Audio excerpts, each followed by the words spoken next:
তিন কলেজের মধ্যে যে সমস্যাটা হয়েছে এর পিছনেই হচ্ছে একটা উস্কানিদাতা গোষ্ঠী। এখানে যে চেয়ারম্যান সে হচ্ছে সরদি কলেজের প্রিন্সিপাল ওইখানের, তো উনি হচ্ছে মাস্টারমাইন্ড গেমটা খেলছে। এই কথাগুলি ছোড়া কথা, এগুলি কোনো ভিত্তিহীন নাই।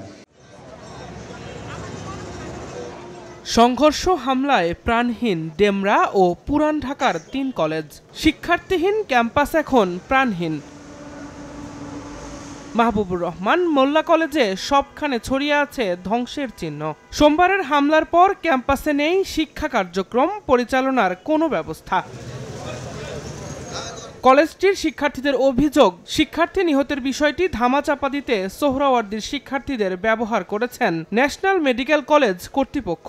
হাসপাতাল কর্তৃপক্ষ তাদের এই ভুল চিকিৎসার লুকানোর জন্য কিছু ছাত্র দিয়ে ছাত্রদের মধ্যে আমাদের মধ্যে ঝামেলা করে শিক্ষা প্রতিষ্ঠান ধ্বংসের মতো খারাপ কার্যকলাপ করিয়েছে। এখানে যে চেয়ারম্যান সে হচ্ছে সরদি কলেজের প্রিন্সিপাল ওইখানের, তো উনি হচ্ছে মাস্টারমাইন্ড গেমটা খেলছে। টানা 2 দিন আমাদের কলেজের ছাত্রদের ওই যে সোহরাওয়ার্দী কলেজ, নজরুল কলেজ যেটা, ওদের স্টুডেন্ট দিয়ে আমাদেরকে মারা হয়। অধ্যক্ষ বলছেন, হাসপাতাল কর্তৃপক্ষ সঠিকভাবে তদন্ত না করায় বিক্ষুব্ধ হয়ে ওঠেন ছাত্ররা। যদিও ভুল চিকিৎসার মৃত্যুর অভিযোগ উড়িয়ে দিয়েছেন হাসপাতাল কর্তৃপক্ষ।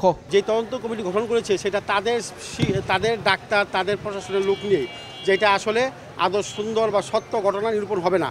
এজন্য সঠিকভাবে তারা সেই সমাধান করতে পারেনি। আজকে যদি তারা দ্রুত সেই তদন্ত কমিটি গঠন করে সেটা একটা সমাধান করে দিত, তাহলে আজকে এই ধরনের ঘটনা ঘটতো না। হলে এই কথাগুলি ছোড়া কথা, এগুলি কোনো ভিত্তিহীন নাই। আরেকটা কথা বললেন, কর্তৃপক্ষ জোর করেছে। কর্তৃপক্ষ তখন অসহায় হয়েছিল। রাতের বেলায় আমাদের সিনিয়র কোনো কর্তৃপক্ষ হসপিটালে থাকে না, থাকে শুধু আমার একটা ওয়ার্ড মাস্টার আর থাকে হচ্ছে সিকিউরিটি ইনচার্জ। তাদেরকে জিম্মি করে 30 থেকে 40 জন। পরবর্তীতে আমরা তাদের হাত থেকে রেহাই পেয়েছি, পুলিশ ও আর্মি সহযোগিতা। সেখানে জোর করে আমি কিভাবে লাশ পাঠিয়ে দেব? সোহরাওয়ার্দী কলেজের চিত্রও একই। যত্রতত্র ছড়িয়ে ছিটিয়ে আছে প্রয়োজনীয় কাগজপত্র, সরানো হচ্ছে ভাঙা কাজ। সোহরাওয়ার্দীর শিক্ষার্থীদের একাংশের দাবি, এ ঘটনায় তৃতীয় পক্ষ ঢুকে সংঘাত উস্কে দিয়েছে। অধ্যক্ষ জানান, হামলায় সম্পদ ধ্বংসের পাশাপাশি খোয়া গেছে সনদ সহ কলেজের গুরুত্বপূর্ণ নথি। 3 কলেজের মধ্যে যে সমস্যাটা হয়েছে এর পিছনেই হচ্ছে একটা উস্কানিদাতা গোষ্ঠী, এটা তৃতীয় পক্ষ।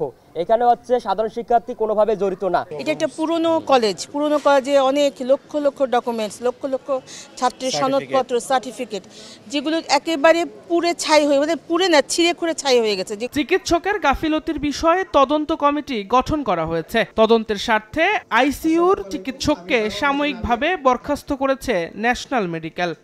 রিপোর্ট দেখানো হয় নাই। দিন মোহাম্মদ সাব্বির, সময় সংবাদ, ঢাকা।